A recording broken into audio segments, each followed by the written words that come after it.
आज का दुनियादारी कुछ खास है। आज शुक्रवार का दिन है। आज मास्टर क्लास होती है और इस दफा मास्टर क्लास में हमारा ज्ञान बढ़ाने के लिए पाकिस्तान की राजधानी इस्लामाबाद से एक वरिष्ठ राजनीतिक पत्रकार जुड़ रहे हैं। वो हमें विस्तार से बताएंगे कि इमरान खान की पॉलिटिक्स कहां पर डब्बा गुल हो गई। वो हमें बताएंगे कि कौन कौन सी राजनीतिक पार्टियां हैं जिन्हें जनरल ने फोन किया और उसके बाद वो इमरान के एंटी खेमे में चले गए। वो हमें बताएंगे कि आईएसआई का खेल क्या था। वो हमें बताएंगे कि शहबाज शरीफ और मरियम शरीफ के बीच, यानी नवाज शरीफ के जो पूरा बृहत्तर परिवार है, उसके बीच क्या चल रहा है। वो हमें बताएंगे कि हिंदुस्तान और पाकिस्तान की पॉलिटिक्स में क्या समानता दिखती है। वो हमें ये भी बताएंगे कि इमरान खान जो कंस्पिरेसी थ्योरी दे रहे हैं उसकी प्रेरणा उनको कहाँ से मिलती है। ये सब आपको मास्टर क्लास में पता चलेगा, लेकिन उससे पहले आपको पता चलेंगी कुछ बुनियादी खबरें ताकि हम उस मास्टर क्लास के पहले सिरे तक पहुंच सकें। नमस्ते, मेरा नाम सौरभ द्विवेदी है और ये लल्लन टॉप का अंतर्राष्ट्रीय प्रसंगों से जुड़ा कार्यक्रम है दुनियादारी। Brought to you by Golden All-in-One, जो मिटाए सर्दी, सरदर्द, बदन दर्द, खांसी जैसे 10 लक्षण। इस समय दुनिया की नजर दक्षिण पूर्वी एशिया पर टिकी है, भारत की भी, क्योंकि पड़ोस में खेल चल रहा है। एक पुरानी परंपरा को कायम रखने की कवायद जारी है। पाकिस्तान के इतिहास में किसी भी पीएम ने 5 साल का तय कार्यकाल पूरा नहीं किया। इमरान खान प्रबल दावेदार माने जा रहे थे, 3 बरस हंसी खुशी गुजार लिए थे, पर फिर मामला गड़बड़ हो गया। इमरान खान को एक गाना बड़ी जोर से आ रहा होगा, हम थे जिनके सहारे वो हुए ना हमारे। जिस सेना के भरोसे सत्ता में आए और जिसके वरदहस्त से टिके रहे, उसने कह दिया अपनी अपनी देख। इमरान के पॉलिटिकल करियर का ये संकट नैया डुबो सकता है। आज हमारा फोकस इस संकट को और आगे की संभावनाओं पर रहेगा। 2 हिस्से में पूरा मसला समझेंगे। पहले हिस्से में अपडेट, प्रधानमंत्री के खिलाफ अविश्वास प्रस्ताव के मामले में नया क्या हुआ। दुनियादारी में अविश्वास प्रस्ताव की बारीकियों पर हम लगातार चर्चा कर रहे हैं। आपको उन एपिसोड्स का लिंक भी डिस्क्रिप्शन में मिल जाएगा। विस्तार से जानने की इच्छा हो तो वहां जा सकते हैं। और दूसरे हिस्से में, जैसा हमने आपसे कहा, मास्टर क्लास, आपके हिस्से के सवाल, पाकिस्तान की पॉलिटिक्स को समझने की कोशिश, और ये कोशिश भी कि इस बदलते घटनाक्रम से भारत का क्या कनेक्ट है। अपडेट जान लीजिए। 31 मार्च की शाम इमरान खान देश के सामने आए लाइव। पहले विपक्ष पर निशाना साधा, कामयाबियां गिनाई, फिर बोले राजनीति में आने से पहले मेरे पास शोहरत और पैसा था, वैसे ही जैसे राजनीति में आने से पहले कायदे आजम बड़े वकील थे। जो लोग पॉलिटिक्स में अभी आना चाहते हैं, इन्होंने किया ही क्या है, कोई नहीं जानता इन्हें। इसके बाद इमरान ने फॉरेन पॉलिसी को लेकर जरदारी, शरीफ और भुट्टो परिवार पर निशाना साधा। बोले मुसलमान कौम किसी की गुलाम नहीं हो सकती। मैं फॉरेन पॉलिसी को पाकिस्तान के हक में ढालना चाहता था, इसलिए ये विदेशी ताकतें मुझे रास्ते से हटाना चाहती हैं।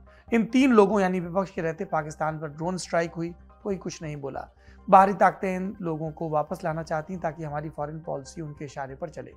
फिर आया इमरान का मेरे मुंह से निकल गई मूवमेंट। दरअसल इमरान उस सीक्रेट लेटर का जिक्र कर रहे थे जिसकी चर्चा इतने दिनों से चल रही है। इस दौरान वो बोले कि अभी हमें 8 मार्च को या उससे पहले 7 मार्च को हमें एक अमेरिका ने एक बाहर से मुल्क ने, मैं नाम मतलब मेरा कि किसी और बाहर से मुल्क से हमें मैसेज आती है। आपने बयान सुन लिया, अब मीम अपनी तरफ से बना लीजिए। बहरहाल आगे की बात यह है कि अमेरिका की तरफ से फौरन जवाब आया। स्टेट डिपार्टमेंट ने कहा कि इन आरोपों में कोई सच्चाई नहीं है। अमेरिका का पाकिस्तान में चल रहे अविश्वास प्रस्ताव से कोई लेना देना नहीं है।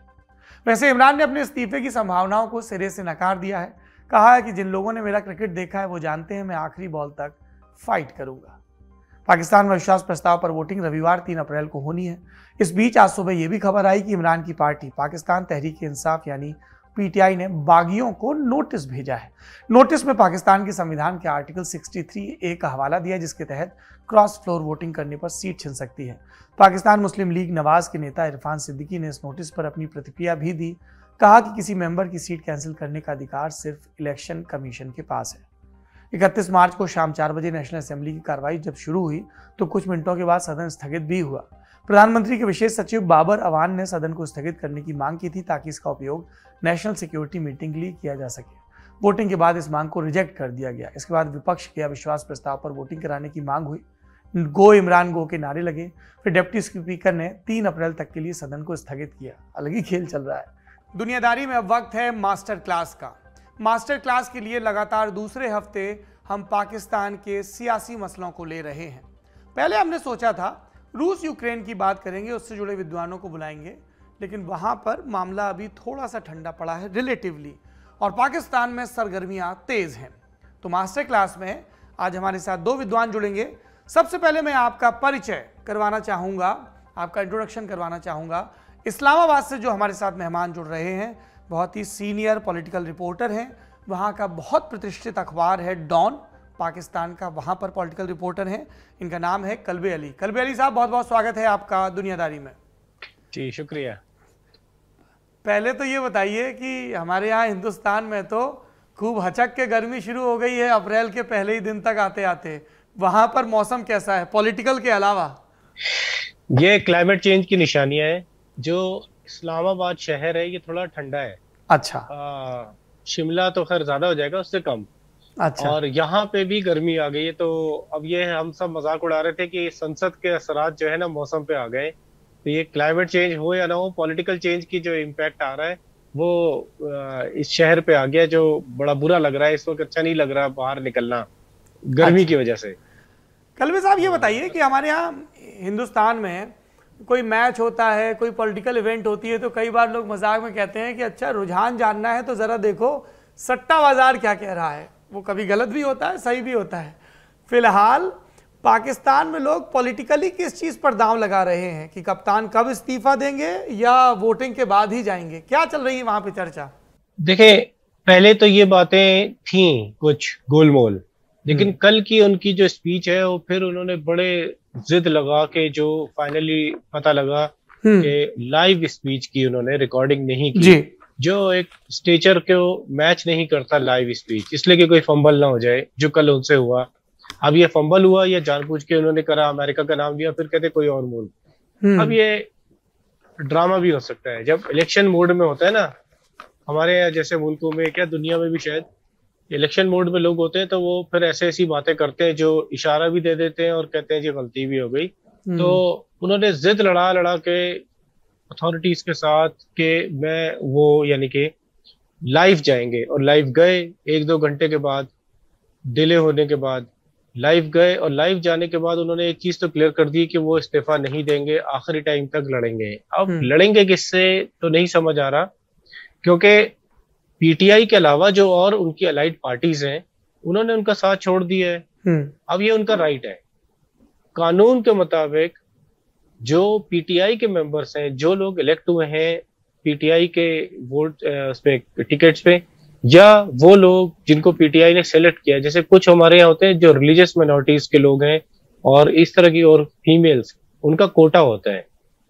तो अब वो जैसे रमेश वंकवानी हैं, वो हिंदू हैं और उनको कोटे पे आए हैं, उनको सेलेक्ट किया गया था पार्टी की तरफ से। तो लाल मल्ली साहब हैं, तो रमेश वंकवानी साहब शिफ्ट हो गए। इन लोगों के बारे में तो कहा जा सकता है कि भाई ये आप कानून तोड़ रहे हैं या एथिकली ठीक नहीं है कि जब आपको एक पार्टी ने टिकट दिया और आप सिलेक्ट हुए हैं, एक्चुअली टिकट भी नहीं दिया, आप सिलेक्ट हुए हैं लिस्ट में से, तो आपको एथिकली छोड़ना नहीं चाहिए। इट मेक सम सेंस और ये बात भी ठीक है। दूसरी तरफ वो लोग जो पीटीआई के टिकट से आए हैं उनको भी गलत है, इमरान खान रिजाइन करें, पीटीआई गलत है, ये कानून में भी है। तो अगर ये लोग इमरान खान के अगेंस्ट वोट देंगे तो ये डिस्क्वालीफाई भी हो सकते हैं। और बड़ी सख्त सजा भी इनको मिल सकती है कि आगे मतलब डिस्क्वालीफाई तो हो ही जाएंगे। ये लोग तो हो गए एक कैटेगरी, लेकिन उन पार्टीज का तो अपना राइट है जो दूसरी जो इनके साथ एक संसद में एक कोलिशन पार्टनर थे, एमकेएम, बलूचिस्तान अवामी पार्टी और भी 2-4 हैं, तो वो लोग तो उनका अपना राइट है और उनका अपना राइट, उनकी मर्जी कि वो किसी का भी साथ दें, क्यों दें, कैसे दें। अब हम समझते हैं, मतलब कहा जाता है, आप सच कहें ना कहें लेकिन कोई साबित नहीं कर सकता कि बलूचिस्तान अवामी पार्टी के 5 में से 4 लोगों ने डिसाइड किया कि वो इमरान खान के अगेंस्ट वोट देंगे इस प्रस्ताव में, और एमकेएम वालों ने किया। और ये बलूचिस्तान अवामी पार्टी के लोग और एमकेएम वाले जो हैं वो बहुत ज्यादा आजाद नहीं है, यानी वहाँ के जो शहर के और उस स्टेट के जो हालात हैं उसमें वो जो रेंजर्स, एफसी यानी फ्रंटियर कॉन्स्टेबलरी और जो थोड़े बहुत मिलिट्री और ये वो, इनका प्रेशर इन लोगों पे रहता है क्योंकि वो उस इलाके से रखते हैं जहाँ काफी हद तक मसले मसाइल थे, तो वहाँ मिलिट्री का इन्फ्लुएंस ज्यादा है, इन पार्टीज पे भी है। मतलब जहां जनरल कमर जावेद बाजवा इशारा करेंगे इनका धप्पा उस तरफ होगा, वैसा है मामला है तकरीबन इन पार्टीज के लिए। आप कोई कहे ना कहे, साबित तो आप नहीं कर सकते। अगर कोर्ट में अगर कोई मुझसे कहे ये साबित करो तो ये तो हो नहीं सकता, लेकिन ये सच है और सभी जानते हैं। और अच्छे मूड में तो शायद हमारे जो फौज के लोग हैं वो भी ये बात मान जाएंगे, कह देंगे। तो ये कोई वो नहीं है, ढकी छुपी बात नहीं है कि एमकेएम वाले और बलूचिस्तान अवामी पार्टी के जो लोग हैं ये अपनी मर्जी से शिफ्ट नहीं हुए, लेकिन कानून के हिसाब से ये शिफ्ट हो सकते हैं। इनकी मर्जी, ये इमरान खान के साथ रहें या ना रहें, इनकी मर्जी कि इनको एक सीट कैबिनेट में इनको एक मिनिस्टरशिप मिले, 2 मिले, ना मिले, ये अपनी मर्जी के मालिक है। तो ये जो 13-14 बंदे शिफ्ट हुए हैं, इसके बाद इमरान खान साहब की पोजीशन टेक्निकली, फिजिकली, प्रैक्टिकली बिल्कुल वीक हो गई कि वो लड़ नहीं सकते।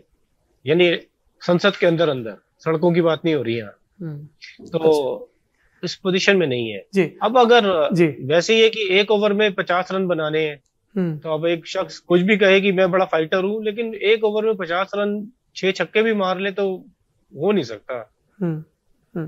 अच्छा एक चीज बताइए, आपने कहा कि वो जिद पे अड़े हुए थे, उनकी समझाइश हो रही थी कि लाइव ना जाइए, उसमें उन्होंने, मतलब हमको समझ में नहीं आ रहा है कि वो ऐसा होता है ना, जैसे एक हिंदी में बहुत बड़े स्टोरी टेलर हुए हैं यशपाल, फ्रीडम फाइटर भी थे, जो भगत सिंह और उनके साथी थे उनमें से एक यशपाल भी थे, और बाद में वो हिंदी के एक कहानीकार हो गए। तो यशपाल साहब की एक कहानी है फूलों का कुर्ता। तो एक बच्ची है, उसकी जल्दी शादी हो जाती है और उसका भी गौना नहीं हुआ है, मतलब वो अपने पति के घर नहीं गई है अभी। तो एक दिन वो गांव में खेल रही होती है, फ्रॉक पहने, फ्रॉक या कुर्ता सा पहने, और बच्ची है अभी, ज़्यादा बड़ी नहीं हुई, और वहाँ से उसका पति भी खेलता हुआ गुजर रहा होता है अपने रिश्तेदार के साथ। तो कोई उसको टोकता है कि फूलों देख तेरा मर्द जा रहा है।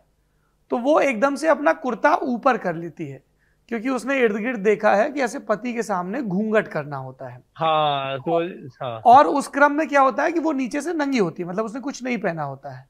तो अभी इमरान का कुछ वैसा हाल लग रहा है कि उन्होंने वो, मतलब हम बताएंगे नहीं, कोई अंतर्राष्ट्रीय ताकत है, पहले अमेरिका बोल दिया, फिर अगले सेंटेंस में कह रहे हैं कि नहीं अमेरिका नहीं कुछ और है। तो मैं ये जानना चाह रहा हूं कि मैं व्यक्तिगत रूप से पाकिस्तान का जो पाकिस्तान में जो कॉमेडी राइटिंग होती है ना, और पाकिस्तान में इस्टेब्लिशमेंट को जिस तरह से निशाने पर रखा जाता है कॉमिक उसके जरिए, तो अभी किस तरह के मीम बन रहे हैं, किस तरह के रिएक्शन हो रहे हैं। इन्होंने जो कल शाम को किया अपने लाइव में कि पहले अमेरिका का नाम ले लिया और फिर बोले नहीं नहीं मैं किसी और मुल्क की बात कर रहा हूं। असल में हाँ, मेरा अपना एक यही, अब आपने भी एक मजाक में बात की है तो मैं भी, लेकिन ये भी बड़ी सीरियस बात है कि इमरान खान साहब और ट्रंप साहब के जो स्टाइल्स है ना बड़े मिलते जुलते हैं। ओके। और कल मैंने एक दोस्त के सामने यही कहा था कि जी ये लगता तो है कि ट्रंप साहब पाकिस्तान की बड़ी नकल मारते रहे, उनकी सारी हरकतें कि उन्होंने कहा कि जी इलेक्शन के रिजल्ट है ये है, मैं अपने सपोर्टर्स को बुला लूंगा, उनके सपोर्टर्स मशीन गन से लेके आ गए कैपिटल पे जी। अमेरिका के स्टैंडर्ड से या इंडिया में भी संसद में ऐसे नहीं होता। पाकिस्तान में अमूमन ये होता है कि जब सपोर्टर्स को बुलाया जाता है तो हर पार्टी के लोगों के पास हथियार हैं, लोग यहाँ पे लीगली, मतलब लाइसेंस्ड होल्डर्स हथियारों के बहुत ज्यादा है, सभी के पास है, मेरे पास भी है लाइसेंस्ड वेपन्स। अच्छा। तो ये होता है कि जब अगर कोई ज्यादा इमोशनलिज्म होती है, कुछ होता है इलेक्शंस में, हर तीसरा बंदा हथियार साथ रख के घूम रहा होता है जी। तो इसकी वजह से एक फायदा ये होता है कि मेंटेनेंस रहती है। सबको पता है कि जी एक लिमिट से ज्यादा झगड़ा नहीं करना वरना दोनों तरफ से फायरिंग हो जाएगी। वो तो अपनी बात। अब ये ऐसी हरकतें हैं कि जो सूट नहीं करती डेमोक्रेसी के जरिए, या हम किसी ट्राइबल या कबाइली या क्या कहते हैं आदिवासी माशरे में तो नहीं है ना, सोसाइटी में, कि जी अब जो भी बंदा आ रहा है अपने साथ एक भाला या तलवार या जो भी ये डंडा लेके आ रहा है, और अगर तय नहीं हुआ तो ठीक है मैदान में आ जाओ। तो ये एक इलेक्शन से, संसद से खुद आए हैं, प्राइम मिनिस्टर बने, एक सिस्टम से बने, नोटिफाई हुआ, एक ब्रिटिश ने सिस्टम बनाया, मतलब ये तो स्ट्रक्चर, मॉडर्न स्ट्रक्चर उन्होंने ही बनाया, और जो कि चल रहा है, अच्छा चल रहा है, वरना तो हम लड़ के एक दूसरे पे आ रहे होते, क्या शासन पे कब्जा कर रहे होते लड़ाई करके। तो ये एक जो भी बात है, अब इसमें ये जो बातें करते हैं वो इसीलिए मना किया जा रहा था कि लाइव ना जाए, इसीलिए, क्योंकि अब आया था उनके मुंह से निकला। या फिर अच्छा, बाजवा साहब को भी उन्होंने इस बार घुमा के डिफेंड कर दिया, वरना पहले, इससे पहले जलसे में वो बाजवा को क्रिटिसाइज कर रहे थे हाँ कि जी कमर बाजवा ने मुझे मना किया है कि मौलाना फजलुर रहमान को डीजल ना कहो। अब ये कोई बात है? यानी अब आप सिटिंग प्राइम मिनिस्टर, मुझे तो नहीं याद पड़ता कि किसी सिटिंग प्राइम मिनिस्टर ने इस तरह से किसी दूसरे देश का नाम लिया हो जिसके साथ आपके फ्रेंडली ताल्लुकात है। अच्छा, जैसे इंडिया और पाकिस्तान के रिश्ता जरा डिफरेंट है। यहाँ पे भी इंडिया में ही आप देख ले, कुछ भी हो, आप कहें जी पुलिस का भ्रष्टाचार ज्यादा है, भाई हमारी फीमेल्स को इतनी आजादी होनी चाहिए कि वो बगैर किसी डर खौफ के, दिल्ली की बात कर रहा हूँ मैं, किसी शहर में, मेरठ, दिल्ली से मेरठ जाएं। अच्छा, अगर आप कहेंगे ना मसला हो गया तो पाकिस्तान का कसूर है। अब इंडिया में, पाकिस्तान में भी ऐसा ही है कि इंडिया को आप, ठीक है, इंडिया पाकिस्तान का रिश्ता जरा दूसरा है, लेकिन अमेरिका, रशिया, सऊदी अरब, ईरान, चाइना, इन कंट्रीज का नाम अगर सऊदी अरब ने नहीं किया कितनी बार, मेरे अभी रिसेंटली किस चीज में था सऊदीज ने बड़ा, हाँ, जो मलेशिया गए थे ये लोग जी, उसमें टर्की, मलेशिया, हाँ जी, और हाँ जी, ईरान, और ये सब लोग एक अलग ब्लॉग बनाना चाह रहे थे ओआईसी के सिलसिले में। हाँ। जब इंडिया को ओआईसी की, हमारे जो इंडिया की फॉरेन मिनिस्टर है उनको दुबई में बुला लिया गया था ओआईसी के इजलास में, मीटिंग में, तो उसके बाद जब वो मलेशिया था तो सऊदी अरब ने बड़ा सख्त खत लिखा था, बोल देते टीवी पे आके, तब तो नहीं बोला गया।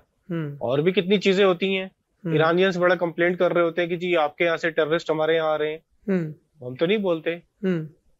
सब छोटा मोटा कुछ बातें, इंडिया पाकिस्तान का आप कुछ भी कहें, झगड़ा है, बड़े दुश्मन मुल्क है, आप ये देखिए कि ईद में, होली में, दिवाली में रेंजर्स बीएसएफ वालों को मिठाई देते हैं और वो बीएसएफ वाले इनको मिठाई दे रहे होते हैं। ठीक बात। यानी अब दुश्मन है ना वो, तो हम तो चले यहाँ बैठ के दुश्मनी है वे टीवी पे दिखा रहे हैं, वो तो डायरेक्ट फायरिंग अगर हो रही है तो वही लोग कर रहे हैं, तो फिर वो मिठाइयां क्यों एक्सचेंज करते हैं? तो दुनिया स्ट्रेट लाइन में नहीं है, थोड़ा सा एक होता है, सिलसिला बना रहता है, और जहां बिगड़ा होता है वहां भी कहीं ना कहीं एक कम्युनिकेशन चल रही होती है, जिसको कि ये लोग, इन्होंने जिसको खत कहा, यही वो डिप्लोमेटिक केबल्स हैं जो कि चल रही होती है कि जी यहाँ पे ये राय है, ये फलाना है, ये ऐसा है, ये गलत हो रहा है, हमें इसको कुछ ठीक करना चाहिए, या ये ठीक हो रहा है, हमें इसको प्रमोट करना चाहिए। जो अमेरिका इंडिया के क्लोज हो रहा है तो हमें कम से कम कंसर्न शो कर देना चाहिए। हाँ। यही डिप्लोमेटिक केबल्स होती हैं। ये मैं कल की जो उनकी स्पीच सुन रहा था पाकिस्तान के प्राइम मिनिस्टर की, ऐसा नहीं जैसे ब्रेकअप के बाद कोई गुस्से में खत लिखे माशूक को कि देखो हमने तुम्हारे लिए जानू ये किया वो किया और तुम तो ऐसे निकले। मतलब मैं ये देख रहा हूं कि मैं चाहता था हमारी आज़ाद फॉरेन पॉलिसी हो, हम भारत विरोधी, एंटी यूरोपियन या एंटी अमेरिकन होंगे, इसका ये मतलब नहीं है।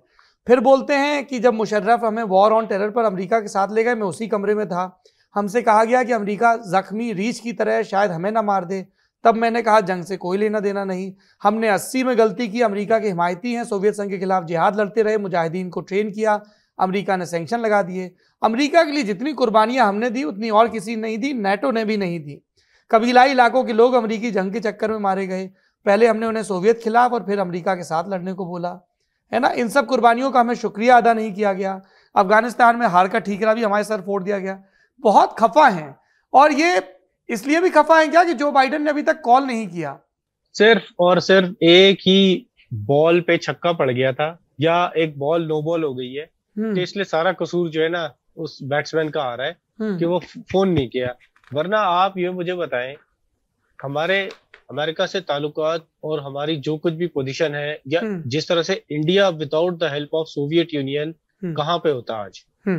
अगर हम 50 से इंडिया को ले लें कि 50 से इंडिया अगर सोवियत यूनियन के क्लोज कोऑर्डिनेशन में ना आती तो बहुत डिफरेंट कंट्री होता। इसी तरह अमेरिका की शुरू से सपोर्ट हम उनके साथ दे रहे हैं, तो उन्होंने भी तो हमारा साथ दिया है। आज अगर हम जिस जगह पे भी खड़े हैं उसमें मेजर कंट्रीब्यूशन अमेरिका की है। हालांकि मैं जाती तौर पे पर्सनली, मैं जो अफगान जिहाद शुरू में से ही उसके हम खिलाफ लोगों में शामिल हैं, जिन्होंने हमेशा उसकी अपोज किया, और किसी किस्म का अगर कोई छोटा मोटा सेमिनार भी हो रहा होगा ना उसके फेवर में कहीं, तो वहां पे मैं तो जाती हैसियत से कभी नहीं गया, इतना मैं खिलाफ था। जो सही है या गलत है अपनी जगह, लेकिन अगर हमने अमेरिका की जंग में साथ दिया तो अपनी मर्जी से दिया, उसके बदले में हमने पैसे लिए। बात है सोवियत यूनियन की तरफ से वो जो यानी कि जो सपोर्ट में रहे, तो इंडिया का बेनिफिट भी तो हुआ ना। ये तो नहीं है कि आज इंडिया या कोई कंट्री खड़े होके कह दे जी मैंने बड़े आदमी का साथ क्यों दिया। हम किसी बड़े का साथ देते हैं तो उसके बदले में बड़ा आदमी हमें कुछ दे रहा होता है। अगर 0/0 हो तो फिर वो ना खाते में आता है ना कुर्बानियां, तो कर बहुत बड़ी चीज है ये। लेकिन जब बात आ रही है ट्रंप वाली, मैं मिसाल देता हूँ जी। अब ट्रंप साहब भी, आप थोड़ा सा लाइटर मोड में, आपने इतने लतीफे सुना रहे हैं तो मैं भी एक चुटकुला सुनाऊं जी प्लीज। ट्रंप साहब भी अमूमन प्रेस कॉन्फ्रेंस में क्या कहते थे, अच्छा जी आपका क्या सवाल है सौरभ साहब खड़े हुए, जी मैं सौरभ CNN से, अच्छा फेक न्यूज से, बैठ जाओ। हाँ भाई सदर है अमेरिका का, डेमोक्रेसी और ये जो सहाफत की और जो पत्रकार की आजादी, ये सब चीजें अमेरिका से शुरू हुई है। वहां का सदर कह रहा है चल मैं तुमसे तो सवाल ही नहीं लूंगा, क्यों तुम इस जगह से हो। हाँ, कट्टी हो गई हमारी। ये क्या बात है। हाँ। इतना गलत है तो बैंड करो, कानून लगाओ उस पे। तो यही बात अब ये बातें कर रहे हैं कि अमेरिका का बदकिस्मती है, पाकिस्तान में एक हमारी पॉलिटिक्स में एक चीज आ गई है कि हर चीज का इल्जाम या अमेरिका पे होता है, और जो छोटी मोटी चीजें हैं ना नॉन इश्यूज की, जो बहुत लो लेवल की चीजें हैं, बस अड्डे के लेवल की, वो इंडिया पे होता है सारा इल्जाम। अच्छा एक चीज बताइए कि जैसे इमरान खान बार बार मतलब बड़े विस्तार से अमेरिका ये अमेरिका वो, क्या वहां की आवाम के लिए, वहां की जनता के लिए ये एक मुद्दा है? मतलब इमरान खान की मैं एल्गोरिदम समझना चाह रहा हूं कि वो किस तर्क शक्ति, किस लॉजिक सिस्टम के तहत बार बार अमेरिका का इशू बना रहे। क्या उनको लग रहा है कि इससे उन्हें पब्लिक की सिंपैथी मिलेगी? क्योंकि मुझे ध्यान आ रहा है, मतलब मैंने पढ़ा है, पैदा तो तब हुआ नहीं था, कि जब जुल्फिकार अली भुट्टो पे ये इल्जाम लग रहे थे 77 में कि उन्होंने इलेक्शन ठीक से नहीं करवाए सब कुछ, तो वो भी ऐसी चिट्ठी लहराते हुए घुसे थे नेशनल असेंबली और सेनेट का जो कंबाइंड सेशन था कि ये देखिए विदेशी साजिश का हाथ है, वो नहीं चाहते हैं कि मैं यहां पे रहूं। तो डज दिस वर्क?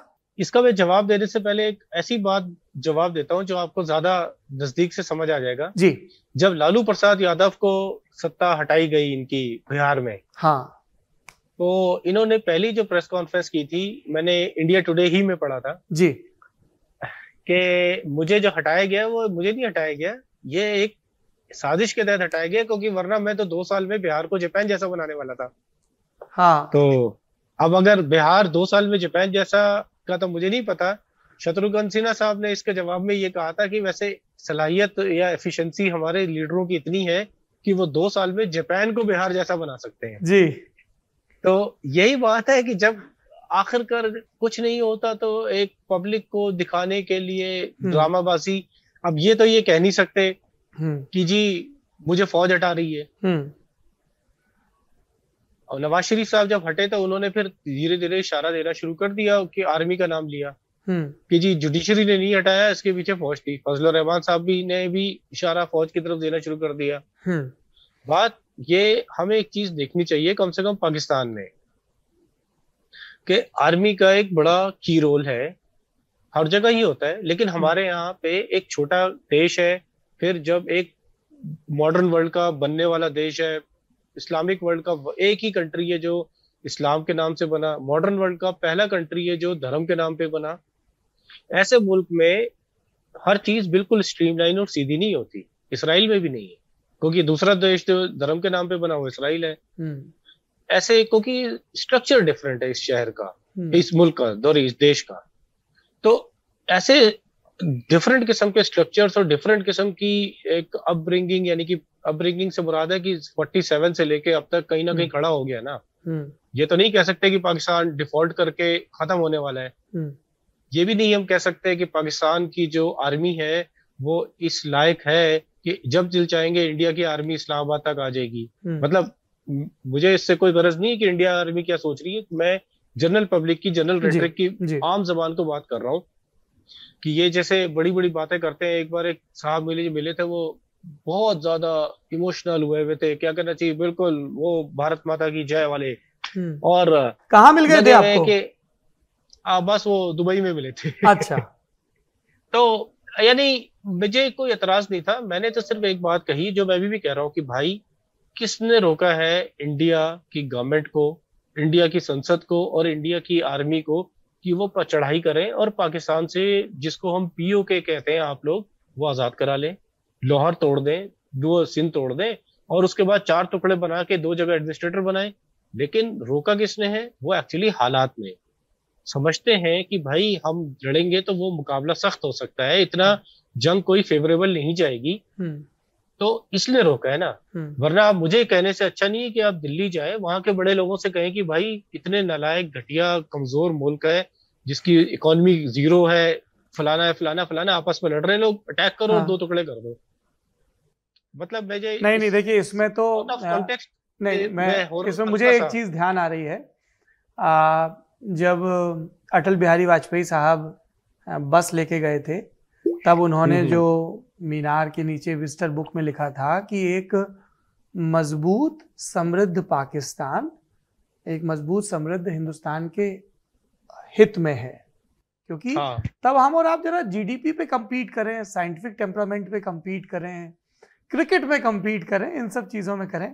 बहरहाल मैं नहीं, मेरा सॉरी सौरभ भाई, मेरा इस पॉइंट से मतलब ये था कहने का जी कि ये जो सड़कों की जो इमोशनलिज्म होती है ना, हाँ, इसका मतलब ये नहीं कि ये संसद की या ब्यूरोक्रेसी की या जो बिल्कुल जो पॉलिसी मेकर्स हैं उस इमोशनलिज्म या उस माइंडसेट से वो लोग सोचते हैं कि ये सड़क पे कह देना बहुत आसान होता है, हाँ, अच्छा नारा लगा दिया, कुछ भी बोल दिया है, उसकी अकाउंटेबिलिटी नहीं है वैसी, लेकिन पार्लियामेंट में एक वजन है, ग्रेविटी है कि मतलब है कि जब मैं इलेक्शन में जा रहा हूँ कोई भी पार्टी, तो उस वक्त तो बहुत बड़ी बड़ी बातें करते हैं, ये करते हैं, वो करते हैं, लेकिन इसका ये मतलब नहीं कि जब तक आप as long as you are sitting prime minister, तो यहाँ पे आप वो बातें करना शुरू कर दें जो कि से सूटेबल नहीं है। जैसे अब अगर मैंने यही बात जो मैंने कही कि भाई किसने रोका है अटैक करने से, यही बात हमारा डिफेंस मिनिस्टर कहेगा तो इसको जरा सीरियसली लिया जाएगा और बात लगेगा कि ये कौन है, ये क्या कह रहा है, मतलब क्या है, इसका पीछे का मतलब क्या है।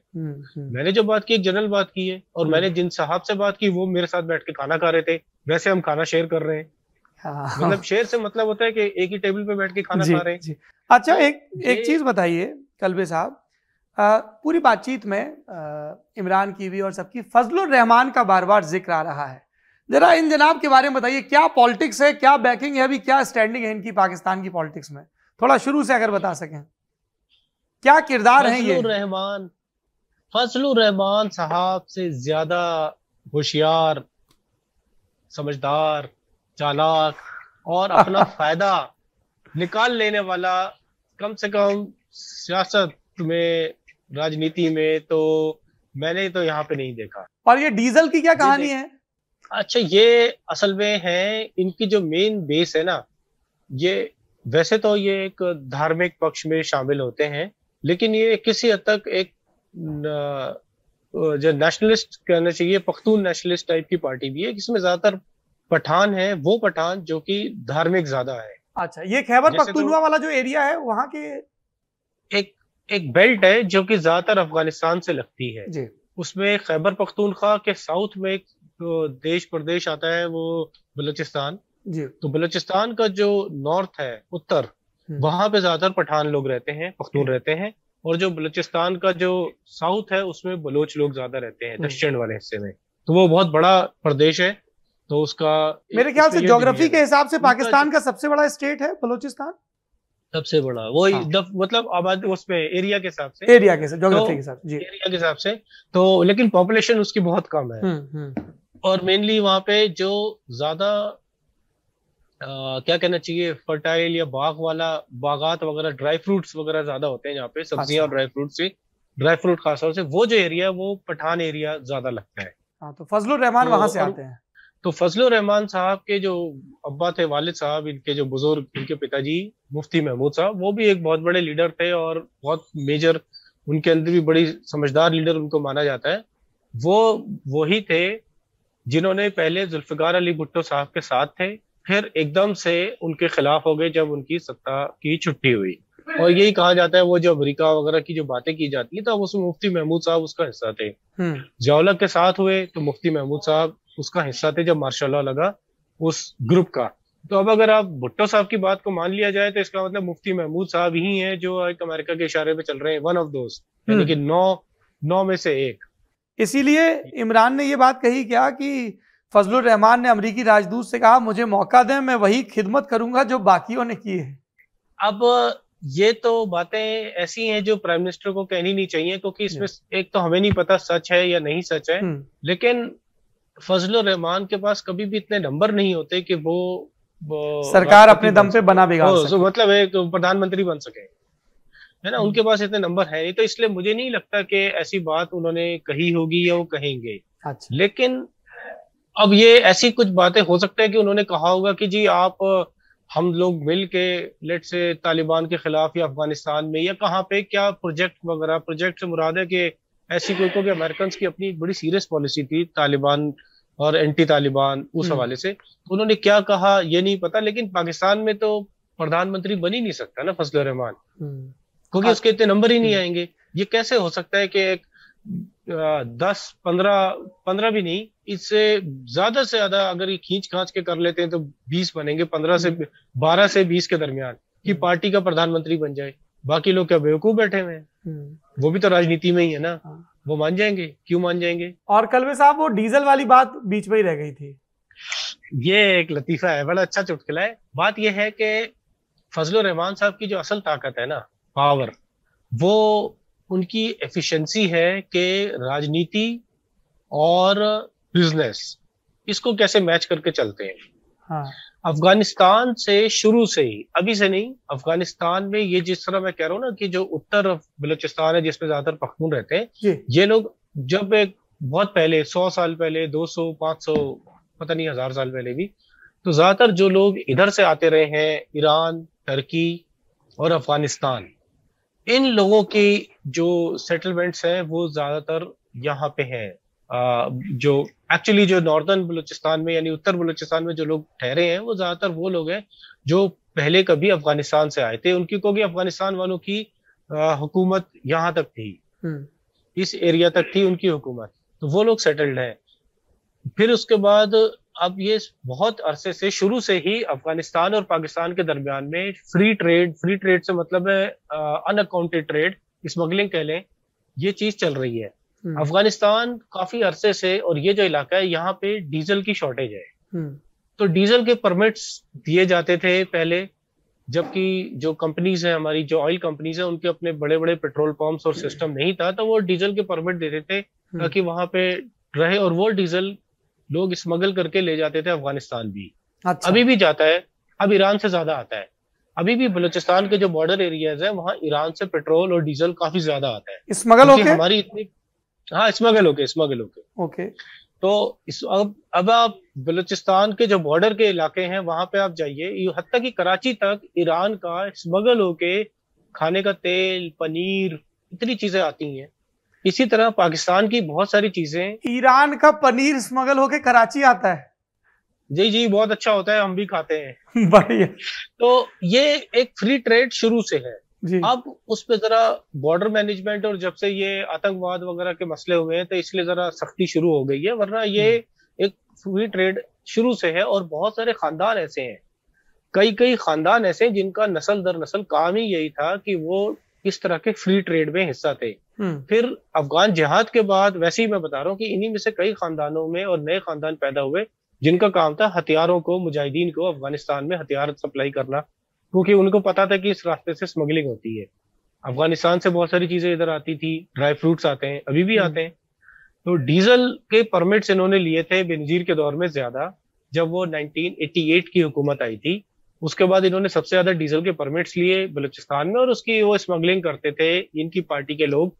तो ये कारोबार और राजनीति को मिक्स करने के बड़े अच्छे मास्टर हैं। तो अच्छा। ये चीजों की वजह से इनका लकब या इनको तंजिया तौर पे या इनको चिढ़ाने के तौर पे सबसे पहले PMLN ने, जो कि नवाज शरीफ साहब की पार्टी है, उन्होंने ही सबसे पहले ये वाला इनको खिताब दिया था डीजल का। तो तब से ये चल रहा है, और वो भी खुश होते होंगे कि यार अच्छा है, इसी बहाने लोगों को पता लग जाएगा मेरा कारोबार ठीक चल रहा है। तो अभी भी इनके जो बहुत सारे लोग जो इनके MNAs हैं यानी MPs हैं, MLAs यानी कि MPA बलूचिस्तान में और KP में, खैबर पख्तूनख्वा में, उन लोगों का फैमिली बिजनेस यही है कि जिसको आप फ्री ट्रेड कहें या स्मगलिंग कहें। अगर सीबीआर के एफबीआर के बाहर है तो वो स्मगलिंग है, लेकिन प्रैक्टिकली देखा जाए तो फ्री ट्रेड है। अच्छा। ये जैसे बॉर्डर के इलाकों में होता है कि आप उधर से चीज इधर ले आए, इधर से उधर ले गए। तो अब ईरान में भेजनी है तो शराब यहाँ से पाकिस्तान से ईरान जा सकती है आसानी से। तो ये क्योंकि वो वहां पे बिकने वाला आइटम होगा कुछ जो पीने वाले हैं। अब इसका जिक्र तो नहीं करते लोग, लेकिन ऐसी चीजें जा रही हैं, आ रही हैं। अच्छा। फिर ड्राई फ्रूट्स और ये सब चीजें, खाने की चीजें इधर आ जाती हैं। अच्छा। ये तो हमने फजलुर रहमान की चर्चा की। जो सबसे सीरियस कंटेंडर माने जा रहे हैं वो है शहबाज शरीफ।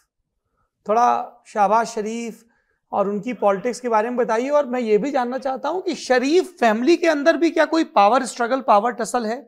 नवाज शरीफ निर्वासन में है, शहबाज शरीफ अभी प्राइम कंटेंडर हैं, और मरियम जो नवाज की बेटी हैं उनको भी उनके एक पॉलिटिकल एयर के तौर पे देखा जा रहा था। तो वो क्या डायनेमिक्स है शरीफ फैमिली की, और अभी क्या सबसे ज्यादा सिक्का शहबाज शरीफ का मजबूत है? सेना से उनके कैसे ताल्लुकात हैं? बहुत प्रो इंडस्ट्री माने जाते हैं क्योंकि पूरी शरीफ फैमिली स्टील, आयरन और इन सब की इंडस्ट्री के बैकग्राउंड से आती है। बिल्कुल, आपने वैसे बात बड़ी सीरियस है कि शहबाज शरीफ साहब को भी यही एक मौका मिल सकता है जब तक नवाज शरीफ बाहर है। अगर नवाज शरीफ होते देश में तो कभी भी शहबाज शरीफ को मौका नहीं मिलता। तो अगर इनकी अपनी जो ख्वाहिश या हसरत या इसको क्या बोलते हैं, इच्छा, वो सिर्फ पूरी तब तक हो सकती है जब तक नवाज शरीफ बाहर है। दूसरा, आफ्टर इमरान अगर कोई शख्स, बंदा, सियासतदान जो शुरू से most close to the military establishment है, जो कि बैलेंस करके चलने के लिए तैयार है, तो वो खुद शहबाज शरीफ भी है। और भी काफी लोग थे, क्योंकि वैसे तो नवाज शरीफ की सियासत, इनकी खानदान की और पूरी मुस्लिम लीग जो है 1985 के बाद से बनी है, जब ज़िया-उल हक साहब का दौर था, और उनको पॉलिटिक्स में, पीपल्स पार्टी को, इन सबको खत्म करने के लिए और पॉलिटिक्स में कुछ ना कुछ चाहिए था। तो वो पार्टी ही एक्चुअली डेवलप फौज के हाथों हुई है, जिसका कल भी इन्होंने जिक्र कर दिया कि वो नवाज शरीफ तो सरिया लगाता था और जनरल गिलानी के घर गए, और उसके बाद सीएम, पहले फाइनेंस मिनिस्टर बने और फिर सीएम बन गए। ये जो बात कल इमरान खान साहब ने भी कही। तो ये लोग तो अब उन फौजियों के, यानी कि जो इस वक्त फौजी कमांड में है, तो वो तो इनके सामने एक तरह से बच्चे हैं, क्योंकि जब ये सीनियर से डील करते थे तब वो कैप्टन या मेजर थे, अब वो लोग सीनियर हो गए। तो ये तो इनके ताल्लुकात तो अच्छे हैं। नवाज शरीफ साहब का झगड़ा जरा हो गया, और झगड़ा भी उनका हुआ कि मैं जरा सा स्लिप होके वापस इस पे आ जाऊंगा। एक चीज जो हम सब मिस करते हैं, कम से कम पाकिस्तान में, वो ये कि जुल्फिकार अली भुट्टो या कोई भी हो, नवाज शरीफ, कराची के हमारे लीडर अल्ताफ हुसैन साहब, बेनजीर भुट्टो साहिबा, ये सब लोग जब पावर में आते हैं तो किसी ना किसी तौर पे भी थोड़ा बहुत कम या ज्यादा कहीं ना कहीं कॉम्प्रोमाइज करके, मैनेज करके और अपनी तसल्लियां दे दे के आते हैं मिलिट्री के साथ। जैसे मैंने शुरू में बता रहा था कि पाकिस्तान, इसराइल, इन मुल्कों की कंडीशंस आप मुकाबला नहीं कर सकते विद अदर कंट्रीज। हमारे अपने डायनेमिक्स हैं, ठीक है। तो फौज के साथ मिलके या कॉम्प्रोमाइज करके या किसी किस्म की सेटलमेंट या कोई एश्योरेंस दे के आते हैं। आने के बाद पूरे के पूरे टाइम पे, अभी तक कितने टाइम हो गया, 85 से अब तक पीएमएलए बनी, पार्टी को ये ऑर्गेनाइज करते नहीं है उस तरह से जिस तरह से पार्टी का हक है। जैसे इंडिया में आप देखें, बीजेपी की ताकत यही है कि बीजेपी एक कॉर्पोरेट के तौर पे चल रही है, जबकि कांग्रेस जो है वो हमारी पार्टियों की तरह खानदान के तौर पे चल रही है, which is a wrong idea. ये फिर वो पार्टी इसको रखते हैं खानदान की शक्ल में। जब इनको हटाने की बात आती है और टक्कर की बात आती है, अब आप, ये भी सच है कि पाकिस्तान की सबसे स्ट्रॉन्गेस्ट और मोस्ट ऑर्गेनाइज्ड पॉलिटिकल पार्टी जो है वो आर्मी है। अब आप इसको माने या ना माने, but army is the most organized and the powerful, बल्कि best financed political party in the country. अब आप कहें नहीं जी ये तो कानून के तहत उसका ये है और वो है, और वो एक आर्मी चीफ जो होता है ना वो डिफेंस सेक्रेटरी के अंडर होता है, तो ये सब बातें ठीक है, किताब में लिखी हैं, पर हम सारी किताब पढ़ते नहीं है, पढ़ते हैं तो उस पर अमल नहीं करते, फॉलो नहीं करते। तो आप जब सबसे बड़ी टक्कर पार्टी से ये टक्कर लेने के मूड में आते हैं, उसको आंखें दिखाते हैं, फिर इनकी हो जाती है छुट्टी। जब छुट्टी होती है तो या तो अमेरिका याद आता है, फिर या जनता याद आती है। बस तो यही चीज सबके साथ हुई है, चाहे जुल्फिकार अली भुट्टो की आपने मिसाल दी, या अभी आजकल हम आ जाते हैं प्राइम मिनिस्टर साहब पे, इमरान खान साहब पे, कि अमेरिका की बुराई और जनता की याद आ गई कि जी मेरे पीछे जनता है। तो भाई जनता वंता अपनी जगह, लेकिन जब आप आ रहे होते हैं तब याद किया करें कि मैं जनता के साथ कंधे पे आ रहा हूँ या किसके साथ आ रहा हूँ। तो ये चीज तो हो गई इनकी अलग। अब शहबाज शरीफ साहब is acceptable to military also, उनका Okay. शुरू से एक एटीट्यूड रहा है, वो कभी भी जनता में कोई बहुत पॉपुलर लीडर नहीं रहे हैं। वो नवाज शरीफ साहब थे, और इनकी जो नवाज शरीफ की बेटी है मरियम, वो भी है ना। हमजा नवाज शरीफ शहबाज शरीफ का बेटा है, ना शहबाज शरीफ खुद कोई बहुत बड़े पॉपुलर लीडर नहीं रहे हैं, लेकिन he is known to be a very good administrator. ये जितनी ब्यूरोक्रेसी है इसको ठीक रखना इनकी अच्छी एक नेचुरल इनके अंदर सलाहियत है, जिस तरह बहुत सारे लीडर्स होते हैं जो बड़े अच्छे एडमिनिस्ट्रेटर होते हैं। ये इनकी एक पॉजिटिव पॉइंट है। अब रही बात दूसरी कि सब ने इन्हीं का नाम क्यों ले रहे हैं, सब इनका नाम इसलिए ले रहे हैं कि जब इलेक्शन में जाएंगे साल डेढ़ साल के बाद, तो जनरली इलेक्शन में जब जाते हैं तो वो किसी न किसी के खिलाफ होते हैं, एक दूसरे की बुराइयां करते हैं, तो इलेक्शन में जाते हैं। तो अगर ये अब रहे और जनरल बाजवा साहब की एक्सटेंशन की बात करते हैं या उनके साथ मिल के देश चलाते हैं, तो एक्सटेंशन इलेक्शन में जो उनके खिलाफ कैसे जाएंगे, उनकी बुराई कैसे करेंगे, एस्टेब्लिशमेंट का नाम कैसे लेंगे, क्योंकि अभी तो ये जो बैठे हैं सरकार में तो वो उनके साथ बैठे हुए हैं। इसलिए पीपल्स पार्टी वाले भी चाह रहे हैं कि जी यही बने। साल डेढ़ साल की बात है, जो अच्छा होना है, गंदा होना है, बुरा होना है, इसके जिम्मे जाए। वो फिर इलेक्शन मोड में जाएंगे, अपनी वही रिवायती बातें, जनता, मिलिट्री को खत्म, वो मतलब पॉलिटिकल रोल खत्म करना, और अमेरिका की मुदाखलत खत्म, और ये और वो अच्छी अच्छी सारी बातें बड़ी बड़ी करके। प्रॉमिसेस। अच्छा ये बताइए हाँ। कि आगे चल के मरियम और शाहबाज या हमजा के बीच किसी पावर टसल की आशंका, पार्टी पे कब्जे को लेके, लेगेसी पे क्लेम को लेके? अभी तो कह रहे नहीं है, लेकिन ये होगी, जरूर होगी, क्योंकि शहबाज शरीफ साहब अगर आ जाते हैं तो या तो ये बहुत ही ज्यादा, जो अमूमन होता नहीं है हमारे कम से कम कौम में तो नहीं होता, ये जो इंडिया, पाकिस्तान, बांग्लादेश, श्रीलंका, हम जैसे लोग जितने भी हैं, कि आने के बाद वो बंदा भूल जाता है कि यार मैं तो इन्हीं के सहारे तो ऊपर आया हूँ। तो वो अगर इनके ये रहे बहुत ज्यादा स्मार्ट, और इन्होंने आने के बाद डिसाइड किया कि जी अगला हमारी तरफ से लीडर नवाज शरीफ साहब और मरियम ही रहेंगी, पंजाब में मेरा बेटा हमजा और मैं रहेंगे दोबारा, तो बात खत्म हो जाती है। अगर इन्होंने इसको रिवर्स करने की कोशिश की कि जी एक की रोल देना शुरू कर दिया सेंटर में हमजा शहबाज को, इसका मतलब वो धीरे धीरे उसको इन कर रहे हैं सेंटर में, या इज ही पॉलिटिकली कैपेबल? क्या है रेपुटेशन हमजा की? पॉलिटिकली कैपेबल तो मैं तो अभी मेरी पर्सनल राय वही है जो मैंने कांग्रेस पार्टी और बीजेपी के उसके बाद की, कि देखिए बीजेपी की सक्सेस सिर्फ इसलिए कि वो कॉर्पोरेट है, और ये जो है वो फैमिली दुकानदारी है। कांग्रेस, यही बात हमारे यहाँ भी है, ये फैमिली दुकानदारी है।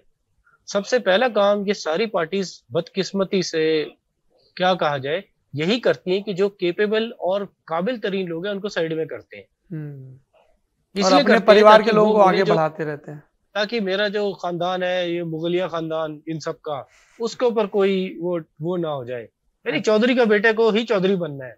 तो जब तक ये माइंडसेट रहेगी, वो ठाकुर का बेटा, आप समझ लें आपके एंड पे, कि जब तक वो ठाकुर का बेटा या मालिक का बेटा या सरदार का बेटा ही सरदार बनेगा, तब तक केपेबल बंदा तो आ ही नहीं सकता ना सामने। अब वो सरदार बन गया बेटा, केपेबल हो या ना हो, उसने अपनी सरदारी चौधराहट वो दिखानी है, पावर वो कर रहा है, जिरगे करेगा। अच्छा। मुल्क तो नहीं टूट जाता है ऐसे दो चार नालायक लोगों के आने से। अच्छा, ये बार बार आप डायनेस्ट का जिक्र कर रहे हैं, एक और आपके यहाँ की जो पॉलिटिकल डायनेस्टी है भुट्टो फैमिली, उसकी तरफ जाता हूँ। बिलावल का क्या रोल है, क्या एक्टिविटी है और किस तरह की प्रेजेंस है? देखिए पीपल्स पार्टी को सबसे बड़ी एडवांटेज ये है कि जो सिंध का प्रोविंस है वहां पे कंटिन्यूसली इनकी एक प्रेजेंस, या सरकार जो राष्ट्र हमारा प्रदेश सिंध है उसमें एक बहुत अच्छी पोजीशन है इनकी, और वो रहेगी, वो जीत लेंगे, उनको कोई मसला नहीं है। तो इसलिए अब बिलावल भी वही वाली बात है, पॉलिटिकली केपेबल, क्या बार बार करते करते उनकी मेच्योरिटी आ रही है, उनको पार्टी के अंदर से कोई स्ट्रेस है नहीं, एक मेजर पार्टी के वो हेड है, तो उन्होंने केपेबल हो या कम केपेबल हो, वो पार्टी चला रहे हैं, पार्टी चल रही है, तो उनका काम सही चल रहा है। अब आप उसको ये तो कंपेयर नहीं कर सकते किसी वर्ल्ड लीडर से, क्योंकि इतनी क्राइसिस में ये लोग आते ही नहीं है, आएंगे ही नहीं, क्राइसिस में टांग ही ना अड़ाओ, फंसो ही ना, बस चुपचाप करते रहो। आईएमएफ से लोन रीशेड्यूल करने, हमने काम क्या करना है, आईएमएफ से लोन रीशेड्यूल करने, आर्मी से ताल्लुकात बना के रखने, इंडिया से एक जो भी कोई पार्टी आएगी, एक इंडिया से वो धमकी वाला रिलेशंस बरकरार रखना है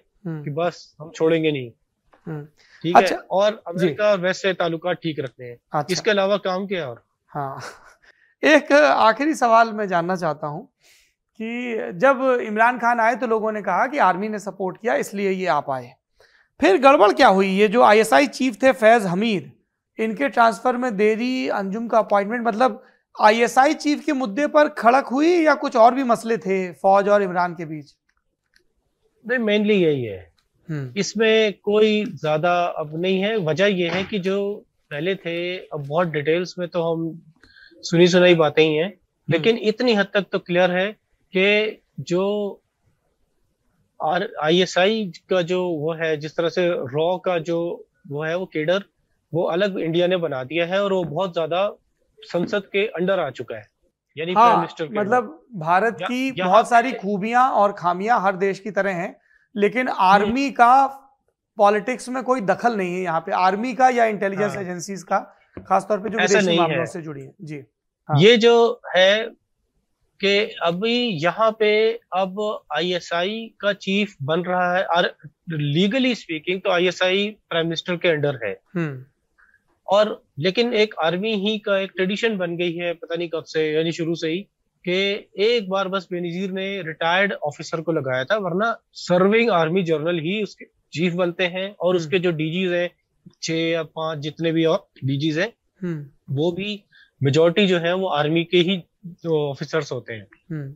फर्क या गड़बड़ ये हुई थी कि जो फैज हमीद साहब हैं, इनके बारे में यही था कि ये बहुत ज्यादा क्लोज हो गए थे, जिसे हम कहते हैं ना, जरा ज्यादा ही झुकने लगे थे, और जाती पर्सनल लेवल पे प्राइम मिनिस्टर साहब और उनकी जो मिसेज हैं बुशरा बीवी, उनके, और बहुत सारे काम। ये बुशरा बीवी वो जो कुछ रिलीजियस सेक्ट चलाती हैं, जो इनकी थर्ड वाइफ है। सेक्ट तो नहीं कहना चाहिए, वो समझ लें पीर वाली, या जैसे आपके कुछ क्या कहना चाहिए, कोई एक होते ना बुजुर्ग। थोड़ा बता ही दीजिए, क्योंकि इस एक किरदार पर भी हमने फजलुर रहमान पे बात की, शहबाज शरीफ पे बात की, ये बुशरा बीवी का भी बड़ा जिक्र आ रहा है।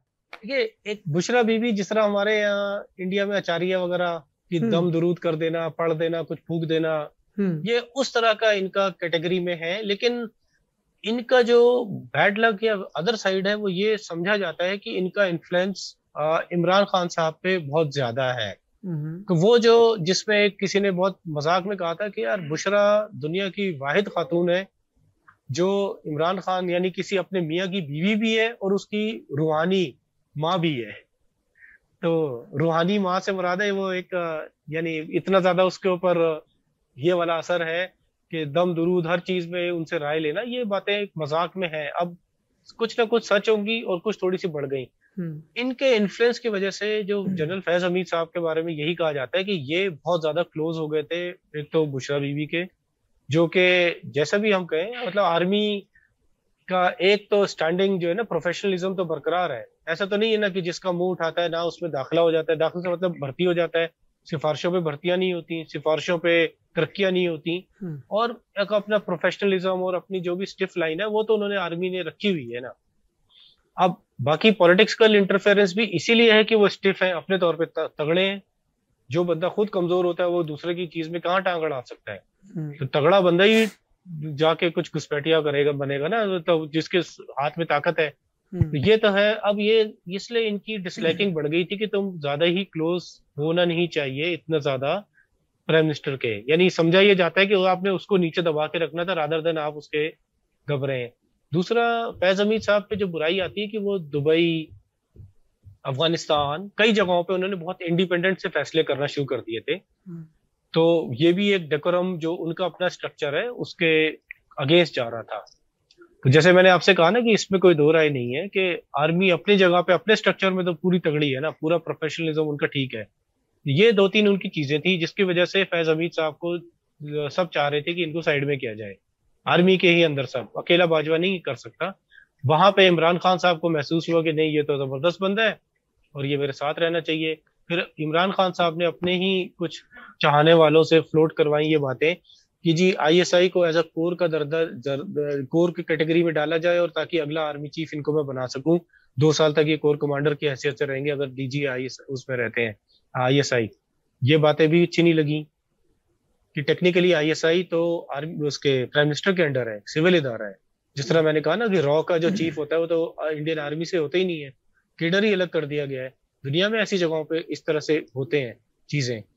तो अब वट एवर राइट या रॉन्ग, तो इससे खतरा ये पड़ा कि शायद जो फौज वालों से जो मेरी बातें होती रही है कि इस तरह की ये गड़बड़ करेंगे फैज हमीद साहब और इमरान खान साहब, तो ये ना हो कि लिटरली इन रियल टर्म्स भी ISI एक department under the prime minister office हो जाए। धीरे धीरे बिगाड़ होती है तो अगले को मौका मिलता है ना अंदर एंटर करने का। तो ये चीजें उनको जरा पसंद नहीं आई, तो इसलिए अब जो नए चीफ आए उन्होंने आते से ही पहला ऑर्डर ये निकाला कि मेरी तस्वीर भी कहीं ना लगाओ। किसी को मुझसे मैं मीटिंग नहीं कर रहा, किसी को नहीं पता कि वो क्या कर रहे हैं क्या नहीं कर रहे, यानी बैकफुट पे डाला ताकि अपनी डोमेन को सिक्योर किया जाए। मतलब अब इस वक्त ISI की रोल क्या है और क्या नहीं है ये अक्सर किसी को नहीं पता, ना आपने भी नहीं सुना होगा, ना कोई सोशल मीडिया पे आ रहा है, ताकि वो फिर अपनी जो डोमेन है जो कि फैज हमीद साहब ने ज्यादा खोल दी थी, अब जितना आप दरवाजे खोलेंगे उतनी हवा आएगी तो मिट्टी भी आएगी। तो फिर ग्रेजुअली होना था कि कानून के तहत वो आज नहीं तो कल प्राइम मिनिस्टर के अंडर हो जाती, तो ये डोमेन खत्म हो जाती इधर। तो ये है फैज हमीद का सीरियसली अदर इशू। तो वो करना चाह रहे थे कि अपनी जात के लिए तो इसलिए उसको साइड में किया गया। अब ये चाह नहीं रहे थे इमरान खान साहब, तो वो TLP का जो एक मेजर धरना हुआ था उसके पीछे बैकिंग थी इस तरफ की जी। वो आते आते कि पूरा इस्लामाबाद को तोड़ देंगे और पता नहीं फ्रेंच एम्बेसी पे कब्जा कर लेंगे। तो आखिरकार जब फैज हमीद साहब शिफ्ट चले गए, कोर कमांडर पेशावर बन गए, वो TLP का धरना भी खत्म हो गया। बातें तो कानून की हैं, लेकिन यानी कानून से मतलब उन्होंने कोई एग्रीमेंट किया, लेकिन वो एग्रीमेंट ऐसे ही था जिस तरह मेरा और आपका एग्रीमेंट होगा कि जी मैं शो के दरमियान पानी पी सकता हूँ। ये तो कोई बड़ा इशू तो नहीं है। तो ये TLP जो आ रही थी वो इमरान खान की छुट्टी करने ही आ रही थी, और उसके पीछे बैकिंग थी कि भाई ठीक है जी अब आप रख ले फैज हमीद को। अच्छा, तो ये सब मसले मसाइल हैं जो चलते रहेंगे, हमारे कंट्री में चलते ही रहेंगे। कल्बे अली साहब, I will be very honest, it was a very enriching session. मैं बहुत शुक्रगुजार हूं आपका और आपकी खैरियत की दुआ करता हूं। Thank you so much, thank you. दुनियादारी का ये स्पेशल प्रोग्राम मास्टर क्लास आपको कैसा लगा कमेंट बॉक्स में ज़रूर बताइए। और जाने से पहले एक अत्यंत ज़रूरी सूचना, लल्लन टॉप फिल्म्स लेकर आ रहा है अपना नया शाहकार जिसका नाम है होला मोहल्ला। इसको आप ज़रूर देखिए, काहे से कि ये बहुत सही बनी है गुरु। एक ऐलान और, चुनाव निपट गए हैं, लल्लन टॉप की डॉक्यूमेंट्री टीम काम पर लग गई है, होला मोहल्ला ले आई है। और किन विषयों पर इन्हें डॉक्यूमेंट्री बनानी चाहिए ये आप कमेंट बॉक्स में बताइए। अब आनंदपुर साहब चलते हैं जहाँ खालसा पंथ की स्थापना हुई। होला मोहल्ला इस खालसा परंपरा के गौरव को याद करने का उत्सव है।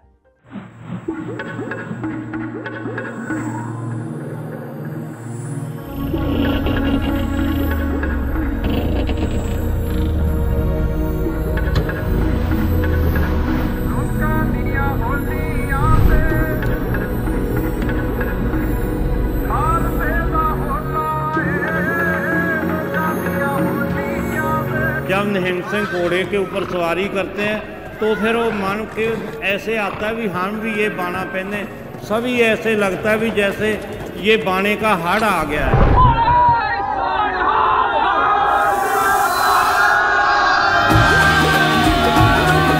इस वक्त मैं पंजाब में हूँ, आनंदपुर साहिब। तो इसमें पंजाब के लोग बड़ी संख्या में जो आते हैं। हम होली से इधर, होली से अगले दिन होला मोहल्ला मनाया जाता है जहाँ पर मार्शल आर्ट्स होते हैं। होले मोहल्ला is a part and parcel of the Punjabi culture. It is one of the layers. ये वही जगह है जहाँ पर खालसा पंथ की स्थापना हुई थी। गुरु गोविंद सिंह एक बहुत बड़े परिवर्तन को तस्वुर कर रहे थे। औरंगजेब के हाथ में जो तलवार है वो अहंग की तलवार का प्रतीक है, लेकिन गुरु गोविंद सिंह साहब ने जो कृपान दी, किसी का हक छीनने के लिए नहीं, किसी का हक दिलाने के लिए।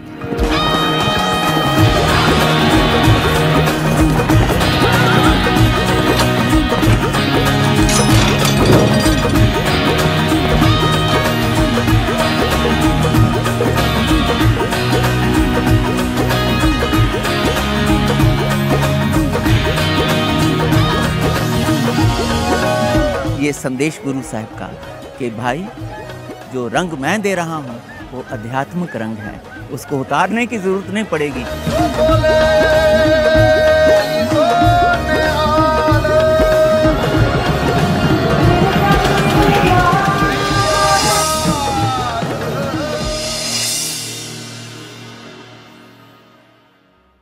डॉक्यूमेंट्री का टीजर देख लिया, पूरी डॉक्यूमेंट्री देखनी तो हमारे YouTube चैनल पर आइएगा 3 अप्रैल शाम 6 बजे।